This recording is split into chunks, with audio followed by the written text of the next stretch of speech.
Homeopathy bills மட்டுமே கொடுத்து அதை முழுமையாக குணமாக்கினேன். முழுமையாக குணமாக்கி இன்னும் ரத்தம் முழுமையாக ஊறவில்லை.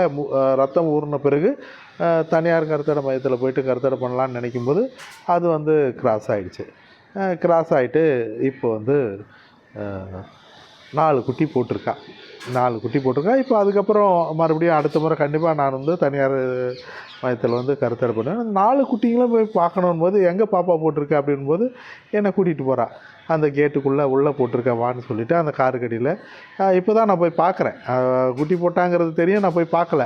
இப்போ அவகிட்ட எங்கே பாப்பா போட்டிருக்கேன், எங்கே குட்டி போட்டிருக்கேன்னு பண்ணால் என்னை கூட்டிகிட்டு போய் அந்த கேட்டுக்குள்ளே கூப்பிட்டு போய் அங்கே காட்டுறா. போய் பார்த்தா காருக்கடியில் போயிட்டு பார்த்தேன். உள்ள குட்டி போட்டிருக்கா. படுத்து நான் அது 4 குட்டியை எடுத்தேன்.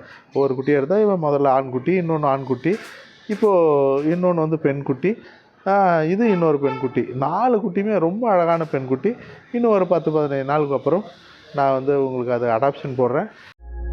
நீங்களும் உணவளிக்க உதவலாம். Please help us to feet.